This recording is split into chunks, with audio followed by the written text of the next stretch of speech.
Spotlight Fridays. Thank you, Anna. Very excited to be here. I'm very excited to have you. So, 25 years in marketing.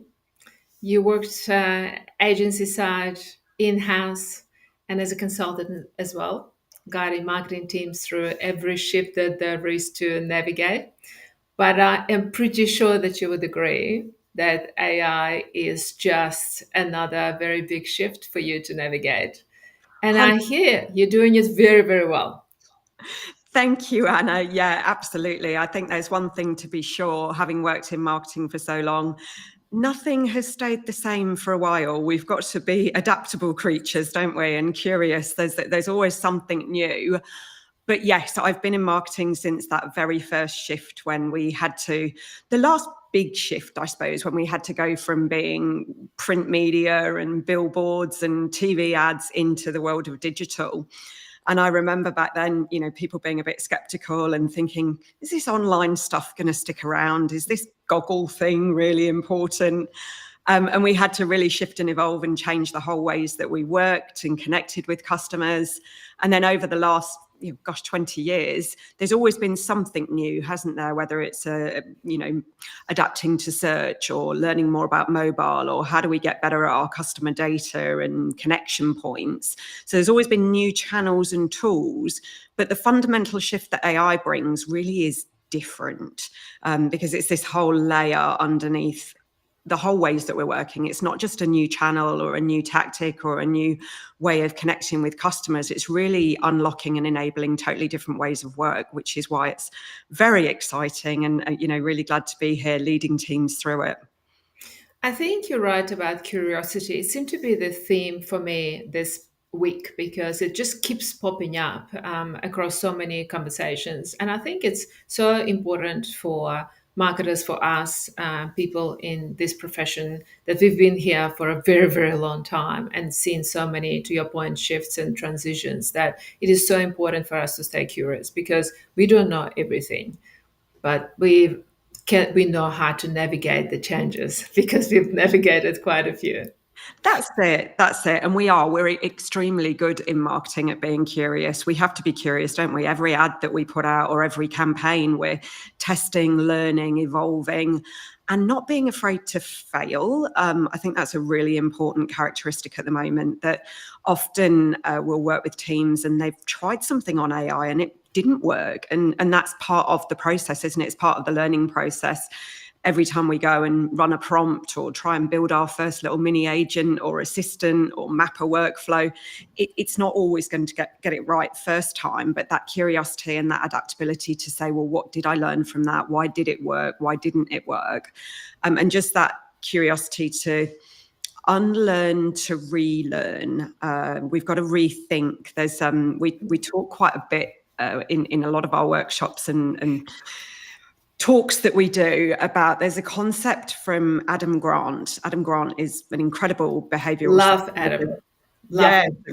I don't know if you've heard of his concept, mental fossils, but he talks about, so mental fossils are amazing at the moment, where we carry around behaviors that we've learned and things that we've done for years, and they served us, but they no longer serve us.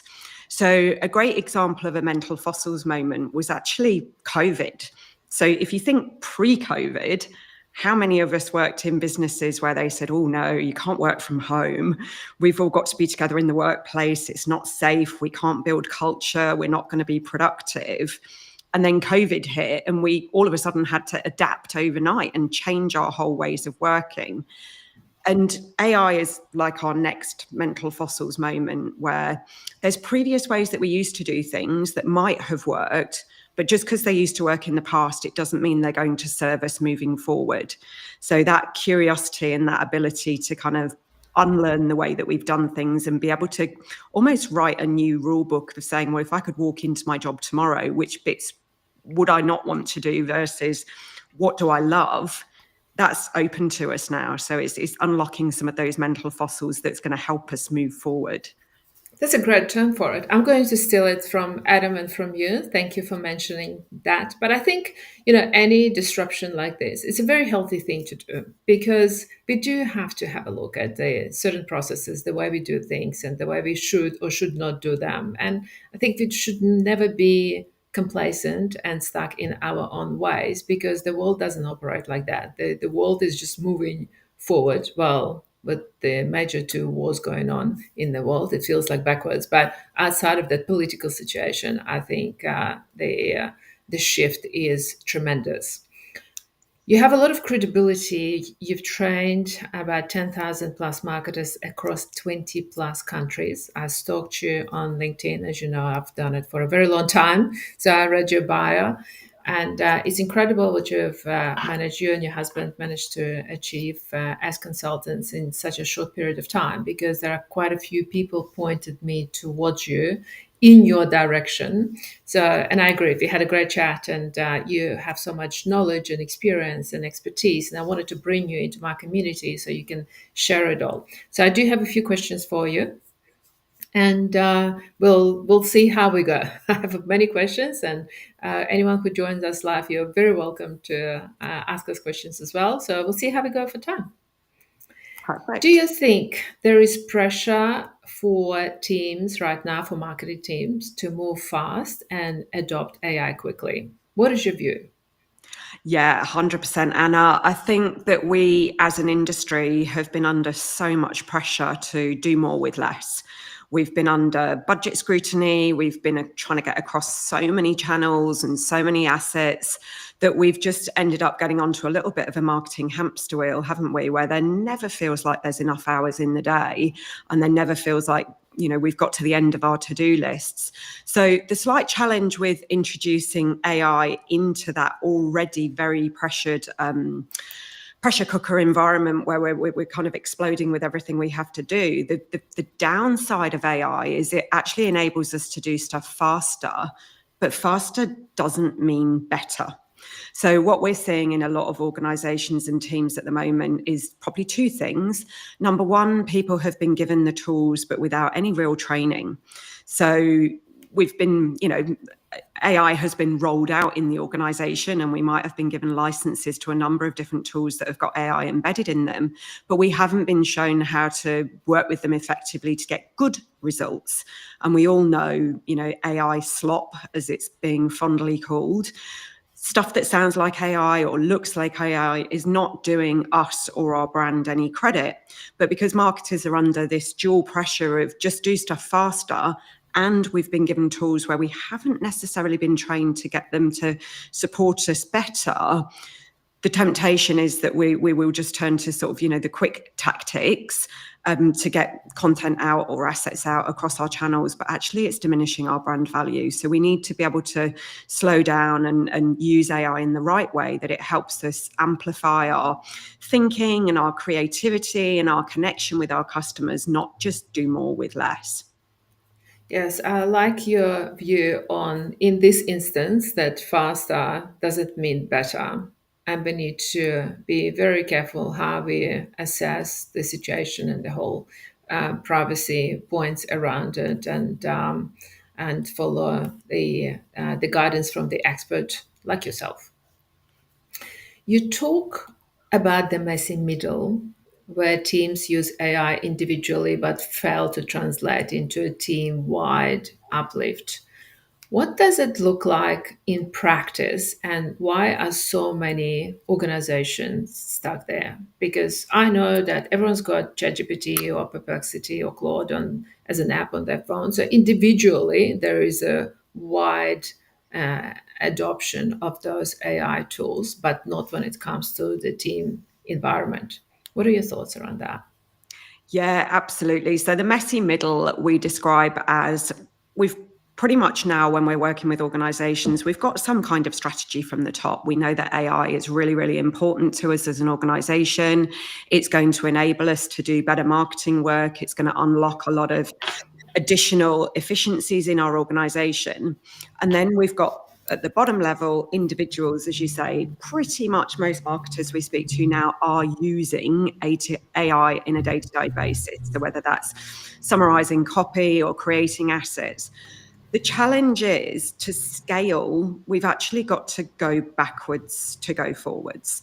So we can't truly weave AI into our team-wide strategies and our team-wide processes until we take the time out to stop and look as a team at, well, what is working well at the moment? Where in our processes are we experiencing the most friction? And the problem that we're seeing is that a lot of organizations have started with problems first, whereas actually what you want to start with is platforms first, whereas actually what we want to start with is pain points and problems. So if we take that time to stop as a team and map out, well, where are the common problems that we're all experiencing? We find that there's bottlenecks. We find that there's duplication in work between teams. We find that there's messy handoffs where things go back through lots and lots of loops. When we can start to take the time to find those, that's where we can start to layer AI in on a more scaled level. But in order to do that, it's hard work and it takes time. So we have to step off our business as usual and our campaigns and it's just that fact that we are so busy. How do we carve out the resources, the bandwidth, and the time to actually look at this stuff more strategically and work out where AI is going to add the most value? Do we have the tools to support it? How does that impact the way that we're working as a team at the moment?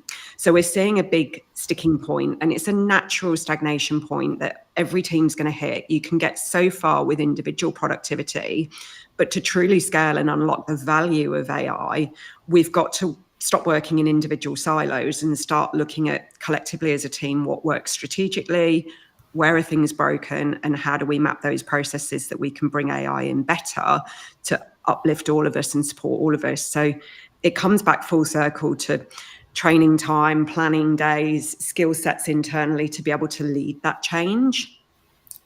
You created a perfect segue for my next question, and you partially already answered it because I wanted to speak to you about what functions need to be in place before AI can actually elevate that performance. But to your point earlier, is probably need to start with not with AI first and the platforms first, but with actually discussions and the workshopping scenario where can they brainstorm their what is currently working, what isn't, and what AI, if at all, can amplify that. But it needs to be discussed in the team's environment. It can't be in silos environment, just the marketing, just IT, just digital, just retail ops. So it has to be that united approach. Is that what you've seen? I suppose I'm going to answer that it's a little bit of a Goldilocks here. We don't want to be so small that we're going off in mini silos and doing things. But what you don't want to do is try and tackle your entire AI strategy overnight as an organization. You'll just get stuck at that level as well. So there's probably an ideal middle ground where we see predominantly, marketing departments working together. So across different functions in marketing, yes, connected back to legal compliance or IT, because there are key ones. So from a legal and compliance point of view, guardrails are the absolute step one to unlocking this, making sure that teams and individuals are clear on what the do's and don'ts are of AI. How are we going to safely adopt it? That is probably your non-negotiable step one, because that then unlocks it. And that also helps you keep legal and compliance and IT on side. If you're going and saying, hey, we need new tech or we need to unlock a way of doing things, they know that it's coming from a grounding of safe and responsible AI. So that's probably our biggest unlock first. And then, yes, working with a small but targeted internal group. So connecting with those stakeholders that you're going to need to get buy-in and need to be able to make those decisions with you and are not going to micromanage tech decisions or be so risk averse that you can't move forward. But I wouldn't try and go out to everybody. You'll just get stuck in stagnation and decision fatigue. Yes, too many opinions as well is not always a good way forward. I agree. You've answered that very diplomatically, but I know exactly what you meant. Well said. I heard you talking about guardrails quite a bit, and you see it as enablers rather being uh, prohibitive to this process. But so you think that it's absolutely necessary to have those in place. Yes, absolutely. And we've got a lovely Australian analogy for any of our Aussies on the call today. We describe it like going to the beach and swimming between the flags. So if you know where the flags are, you feel safe to jump in the sea and you know exactly where the safe zone is. You know someone's got your back. You know that you're free to roam and explore and splash around in the waves. AI is exactly the same. If we haven't put our flags out on the beach, everybody stands there and goes, I'm not really sure. Am I allowed in the water? Where's safe to go? So it does one of two things. On the probably the most risky side, you will have people that are early adopters that are very curious. And we know in every organization we speak to, there's a biggest issue of shadow AI. So shadow AI is people bringing non-authorized AI tools to work because we've all got ChatGPT or Claude or Gemini or whatever it is on our phones. So even if organizations have locked them down at a VPN access level or a work laptop level, there's nothing to stop an individual jumping on their phone and using that shortcut. And we are programmed for shortcuts. We know we can go to AI and get things done quickly. So unless we have clear guardrails around, well, these are the tools that you can and can't use, these are the ways that we can and can't use them, there is accidental AI waiting to happen in your organization. So just that clarity and that support. So it mitigates you against risk and, that blow up when something goes wrong and somebody's accidentally uploaded. We've all seen the instances of reports going out that ended up being AI generated. We've seen a newspaper article last week where somebody forgot to cut and paste the bottom of the prompt off and published it. So these really damage a brand. So there's the risk element that we want to make sure that we've got that clear, not to restrict people from using it, but so they feel safe where to play. And then the other element, if we go back to our beach analogy, you've got people standing on the sidelines worried to get in the water because they're not sure what they're allowed to do. And therefore, they don't want to risk doing the wrong thing. So they do nothing. So in every organization, you have different levels of adoption. It's just the way humans adapt to change and how brave, curious, excited we are built. Other people will wait to be shown the path and the safe path forward. So it reins in the overexcited and prevents you from risk, but it also then helps you encourage those that might be a little bit more cautious. So yeah, we absolutely see guardrails as the unlock. One further point on that, one of the biggest issues we see is we often go into organizations and say, hey, do you have guardrails? And they're like, yeah, we've got guardrails. They're a 28-page document that somebody in compliance put together. And we ask the average person on their day-to-day role, what does that mean for you? And are you confident you could explain the do's and don'ts in your job? And nobody's done that translation job. So the communication, another messy middle point, big hard guardrails at the top, but down at the bottom, we're not really sure what that means for us and what we can do. You've done there's some great points in there. Accidental AI, shadow AI, they're great terms, but very descriptive as well. And I absolutely love your beach analogy too. You recommend building an AI squad. Who belongs in that group and why is cross-functional ownership is so important? Yeah, so we're seeing one of the biggest unlocks of more advanced AI organizations is that they've put together some kind of AI squad, council, whatever you want to call them. And the biggest thing that we say here is don't always go for your usual suspects. So in every organization, I'm sure you can think of the people in your team that would be the AI people. And they're the go-to and they're the tech savvy ones. And they're the ones that people go, oh, yeah, we'll just give them the AI job to do. They can work it out. They understand this stuff. And we very, very intentionally say, try not to go for your usual suspects, because number one, it then ends up them being the AI people. And it feels like it's something that maybe you do need some technical skills to get your head around. The second element of having people that are maybe a little bit less confident or a little bit more skeptical, they're really good to pressure test things. If we're all just the big enthusiasts, we tend to run off and go, yeah, this is a great idea. And we need a few people that are a little bit more resistant or skeptical, that are going to ask the tricky questions and hold us to account and say, well, is that safe? Is that responsible? Is that taking us in the direction that we want? So we always say, think about the individuals you want. Some organizations enable people to self-select and nominate themselves to join a council. That's a great idea, but you might also want to be a little bit strategic in who you pull into it. Another key crucial element is some level of C-suite or executive sponsorship that is going to help drive the revenue, drive the investment, link it back to the growth targets, so that we know the AI projects that we're choosing are truly the ones that are going to demonstrate commercial value. And then that cross-functional piece unlocks, as we said earlier, we don't want the silos. We don't want to try and have tentacles across the whole organization. But if we're putting together our marketing strategy, who are those key stakeholders beyond marketing that are going to really help us get that off the ground and not be blockers later? So, as we said, IT, legal, they can be really good people to involve quite early, and you can move faster together in the long run if you know you're going on the same page. So I think the biggest thing about the council is AI is probably our highest priority at the moment. That is no one's job.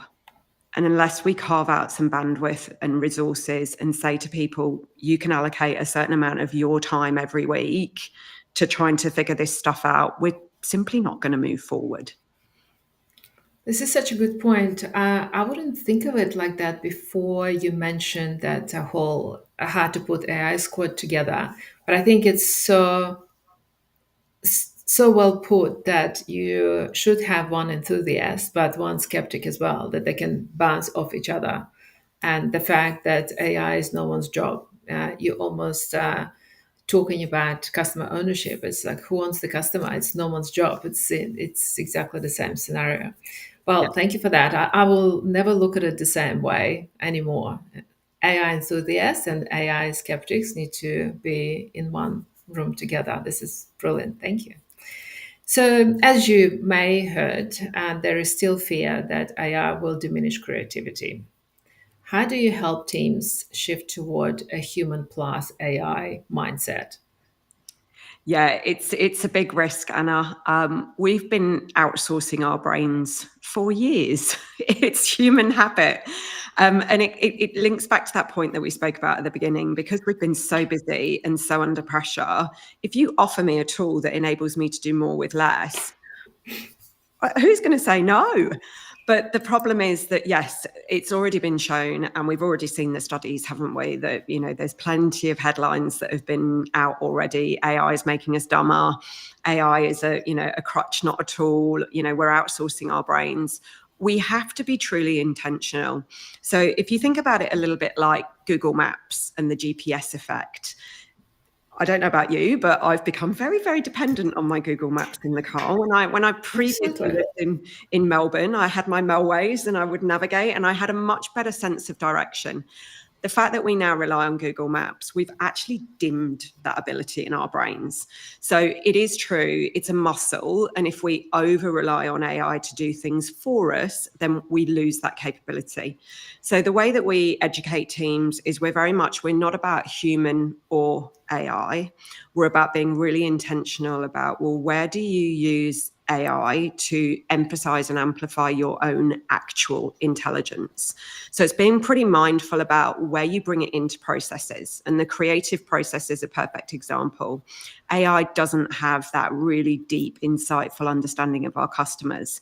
It doesn't have the nuance of what the weather is outside today, or what's going on, as you say, culturally or globally. It doesn't have that real-time instinct or taste or just that sense of humanness. So in a creative process, we still want to think of it like an AI sandwich. We bring the human element first, AI is then an incredible amplifier to let us poke holes in it, come up with different ideas, different perspectives, test different ad ideas, and we can now even, test creative concepts on synthetic versions of our audiences to see what might resonate, what might land before we even A/B test or launch something live to market. So AI brings that layer in the middle that allows us to high speed ideas, ditch the rubbish ones, build on the good ones, but then we still layer the end of the sandwich, our human elements back on top. But we have to be really intentional about where we bring it into the process so it doesn't dim our creativity. And everyone will have been to AI and had that point where it's just turned it into that vanilla beige blur. We don't want that bit. So it's going, no, hang on, I'm going to step away now and bring my humanness back. And that, again, there's another human element here that we tend to over rely on what AI says to us. And we have to remember that we're the expert here. It's not right. It's just a pattern recognition machine that helps us get to ideas quicker. But, it's being intentional, I think, is the biggest thing, and knowing when to step away.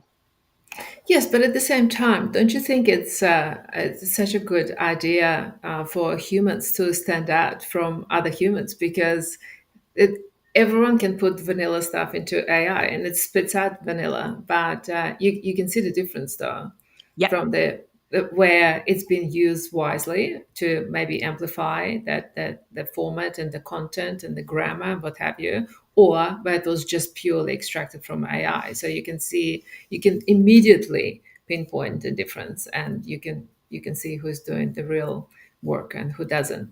So there is a question in the audience about something to discuss just before. Do you think marketing are leading the charge in AI adoption? Yes, Very good. absolutely. Yes. Yeah, absolutely. Without a shadow of a doubt. I think because we are more technology led, very curious, and AI has woven its way into our systems much quicker. If you think about some of the biggest use cases for AI have originated in content creation, writing, asset development. They were probably one of the fastest ways that we could use AI. And we're just quite technical. So in most organizations, we are saying that, marketing and sales are probably the two biggest functions and divisions that are leading the charge. So it is up to us to navigate this a little bit, but that's exciting as well because we get to be first to the fore. Exactly. Yeah, I do see it as the biggest excitement right now. And the fact that we don't know everything is even better. On a personal note, what's been your biggest challenge this year in the AI space and how did you navigate it? I think it is just staying on top of all the changes. And I think in terms of how you navigate it, what I'm seeing emerge quite quickly is that AI is just like marketing. There are foundational fundamentals about how we work with it that are fairly evergreen, and they don't change with every functional update or every new release. The way that we think and work with AI and the way that we bring it into our day to day to amplify what we're doing are learned skills. It's how you prompt more effectively, how you're aware of the fact that AI can be an enormous people pleaser and we're built for confirmation bias, how you bring it intentionally into your day, how you think more in workflows and processes. Those skills are going to carry us through the next 3, 4, 5 years as we adapt to this change and shift to the way that this technology helps serve us as marketers. You don't have to worry about every new release and every function and every feature that's coming down the line. And I think initially we felt under a huge pressure, and we still are daily across everything. But a lot of the stuff that drops in, it doesn't fundamentally change the way we're going to work immediately. It's good to be aware of what's shifting and changing and the capabilities and the technological innovations, but just be reassured you don't have to be across every new update and everything coming down. Those core skills about how we work moving forward is probably the biggest shift. Beautiful. Catherine, it's just been such a pleasure speaking with you. And you've been so generous with your knowledge and your insights and your experience. I did want to ask you a question about your 20 kilos luggage and 14 countries because you've just been in the country for 10 years. If you can briefly tell us, that would be amazing. But I'm actually curious about Yes, that. that was And then we'll wrap it up. no, a big adventure and yeah, a career break. So I'd been in a digital agency working in London, and myself and my husband decided to move back to Australia. He's Australian. So at the time we had a 9-month-old and a 3-year-old. So there was two options presented to us, Anna. It was get on a plane and make the immediate emigration, or take the slow route. And so we were able to rent out our property in London, but we also did some digital consultancy. And, you know, that's the great thing about working in digital, isn't it? You can be a nomad and work all over the world. So we digitally nomaded our way across 10 countries, but yes, 20 kilos of luggage. And that included 2 laptops and 2 travel cots. So we That's wound our way back to Australia, the slow route, and it was a wonderful time in our lives. Yeah, no regrets there. It was amazing. You are so brave, but it's also very admirable. Well, I know you have your daughter's 15th birthday party preparation to do. I'm so grateful for your time. Thank you so much for sharing. I'm sure people know how to find you and how to reach out to you. And I'm actually looking forward to doing one of your courses as well and maybe attending your workshop too. But it's thank you for all your contribution. I'm so glad that this is what you do and educating us all and elevating the whole industry so that we don't have to do it. So thank you. I appreciate Thank it you. and enjoy the birthday party. For Thanks, everyone Hannah. who joined us, thanks so Thank much. you. And